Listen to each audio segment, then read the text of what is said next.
Well, it is really obvious that it is the beginning of spring break. Normally the Thompsons are sitting right here and the Gosens are over here, and I know they are gone, and there are several others gone, and we're glad for that. It's good for people to have a change of pace and breaks and to be able to relax, and all that's wonderful. We hope everyone is blessed with the spring break that's ahead of us, and I hope even more you're blessed by being here this morning.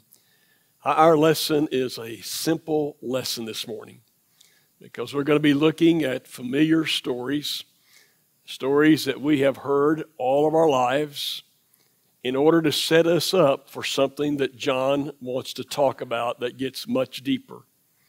I hope you're noticing that John's gospel, at least in my opinion, is more difficult than any other. And by the way, Ricky is not here today. Ricky is having some severe back pain, lower back pain. He can't be here. And glad Scott's here. And Scott told me his brother Larry is having some fairly significant problems, he thinks, health-wise. He lives over in the Moore area. And we have a young man sitting over by Pat. And I want you to know he attended one semester at LCU, but didn't like the president. And so he left. But I'm glad he's at church this morning with us. So anyway, familiar stories. John's gospel is more complicated, I think, than any other. Because what John's going to do is use these stories differently than the other gospel writers. Because what he really wants is for us to believe in Jesus. In fact, I want you to look at the purpose of John. If you look in chapter 20 and verse 31, and Bert's going to put that on the screen, John says, here's the reason I'm writing this book. I'm writing that you might believe that Jesus is the Messiah, the Son of God, and that by believing you might have life in His name or through His name. John says, I'm writing all this book for one reason. I want everyone to believe that Jesus is the Son of God, and it's through Him, through believing in Him, that you have life through His name. And we've already said on several occasions now, through the first 5 chapters, that it all starts with believing. And if you can't get believing down, you'll never be a follower of Jesus. And so we begin with a most familiar story. And this familiar story, I think, not sure, but I think it's the only miracle that Jesus ever did that's told 4 times. Matthew told it, Mark, Luke, and now John. But even though John will tell it the 4th time, even then he may tell it a bit differently. And so the book begins in the 6th chapter with these words, sometime later. And you have to capture this sometime later because it's important to the story. He's talking about sometime later, the space between the pool of Bethesda in chapter 5 and the story that's about to happen. And those who know, those who really know, not myself, but those who really know say that's probably 6, 7, 8, maybe even 9 months of time. And during this lengthy time, we know from verse 1 that Jesus has been going about doing miracles of healing over and over again. And the more miracles of healing he does, the larger the crowds become. And so the crowds are coming from everywhere. Jesus can't escape them. And so John tells us in verse 1 that Jesus and his disciples get in a boat and they go across the Sea of Galilee or the Sea of Tiberias. And I'm told, Charles and I know, they've just been there, that by the time John wrote his gospel, that Sea of Galilee was often called the Sea of Tiberias. And they go up on a mountainside. Now, we don't know exactly the reason, but can you imagine that they need a spring break? Can you imagine they need some rest and recuperation? I don't know what personality type Jesus had. No one will ever know. Today, you and I have all kinds of personality tests available to us. I think I've had many, but I think it still remains that the most popular is that old Myers-Briggs. And I've told you about that. It really measures you on the spectrum between introvert and extrovert. And the difference between the two is where you get your renewal. And the extroverted person is the person who gets the renewal by being with people. And though Suze has never taken that particular test, if she took the test, she would be on the extrovert spectrum just like her dad was. Just exactly like her dad was. Loved to be around people. Got energy from being around people. I score, as I've told you before, exactly in the middle. And yet the person who gave me that test, a PhD clinical psychologist, said, "You've done the rare thing of cheating the test. You're not supposed to be able to cheat this test." You did. Because he said, you answered the questions based upon learned behavior. I know how to work a crowd. I know how to be friendly for a little while. But if you notice, I have to escape. And I go find myself a place by myself. And that's how I get renewed. That's how I get energy. I don't know where Jesus was in all that. But I know the crowds have been around him for a long time now. And he's gone across the lake. He's up on a hillside with his apostles. And he's probably wanting some quiet time. And they look up. And here they come. And it's not a small crowd. How large is the crowd? John says 5,000 men. Now, almost every time you hear this, people talk about there are probably women and children. I don't know that. I just know 5,000 men. And 5,000 men is about twice the size of everybody in the city of Cordell coming at us. It's large. If they had women and children, it's the size of Clinton. It's the size of Weatherford. Don't you find yourself wondering what the apostles were saying? Oh, how did they find us so quickly? Not again. I can almost feel myself saying things like that. Oh, my lands. No. You know what Jesus said? The very first thing. He looks at Philip. Why Philip? We don't know, but he just looks at Philip. And he says, where are we going to get food to feed them? Now, his first thought was, how do I take care of the people? That's what Jesus is all about. How do I take care of people? Now, he already knows what he's going to do about this feeding thing. But it says specifically, he's saying that to Philip to put Philip to the test. And Philip doesn't do well with the test. Philip messes up the test. Philip's response is, if we had half a year's salary, a half a year's wages, and we spent every penny on food, we would not have enough but to give every person a little tiny piece, a little tiny bite.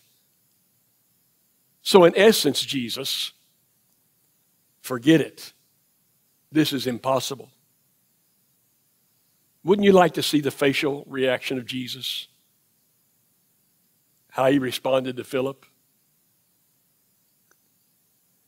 What he wishes, I suspect, that Philip would have said is that Philip would have turned to him and smiled at him and kind of winked at him and said, Jesus, you turned water into wine? That guy at the pool of Bethesda was lame for 38 years, paralyzed. You made him walk again. And look at all these miracles you've been doing for the last 9 months. Jesus, you can do anything you want. You can take those rocks and make them bread. And if he would have talked like that, what would Jesus have done? Don't you know he would have smiled and said, "You're right, Philip." But Philip can't see it. And so here's the point I want you to get out of this lesson more than any other point. Now, it's dangerous to give the point this early because you're going to say, I know what Greg McKee's going to say. If you already got the point, why do you got to go any further? It's 5 to 11. Let's just quit. I mean, that makes sense, doesn't it? But here's what I want you to do. You have to believe to see. Sometimes you have to believe to really see. Because there are so many things we encounter in life where we just can't see an answer. Do you understand that? We can't see a way out. We can't see any kind of possibility. The problem is too large. The mess is too big. And you can't see anything. And sometimes you have to believe in order to see. And Philip needed to believe in order to see. All he can see is this mass of people, and Jesus wants to feed them, and it's absolutely impossible. It won't work. But if he would believe, he'd be able to see it. Now, right on the heels of that, Andrew comes. That's Peter's brother. Andrew doesn't do one bit better than Philip in this story. For he comes, and one of you can get him to tell this if you want to. Everybody in their audience knows it. He comes and he says, "Jesus, I got this little boy here, and he's got 5 small barley loaves and 2 small fish. But what good is that?" You see, all he sees is the mass and the impossibility. And you remember what happens. Jesus says, "Give them to me." And he starts dividing it until everyone receives the food that they want. I don't know exactly what that means, but it sounds like everybody got everything they wanted to eat. And it sounds like some of them may have gotten stuffed. It's kind of like you feel after you have this big birthday meal, or you have this big special occasion meal, or this big Thanksgiving meal, and you walk away thinking, "I can't take another bite for 2 days." And when that's all over, Jesus says, "Won't you pick up what's left?" And they get some baskets, and they pick up, and they have 12 basketfuls. And I think I've heard people try to explain, make some point out of 12 basketfuls, and I'm telling you, it makes no difference. Don't make anything out of the 12. They got a bunch of food left over. How long did that take? Don't you think that would have taken a long time? Did it take all day? And it may have, because the very next thing is you're finding the apostles getting into a boat, and they're going to row back over to the other side of the lake. Apparently, Jesus has commanded them to go back on the other side of the lake, saying to them, "I will join you later." They have no idea what that means. "I will join you later." And so they start rowing. Now, I don't know how big the lake is. You know how big the lake is. But they start rowing, and a storm comes on the sea. Doesn't seem to be a life-threatening storm. But when the winds start blowing and the waves start rolling, rowing becomes more difficult, does it not? And they've been rowing a distance of about 3 to 4 miles. Can you imagine?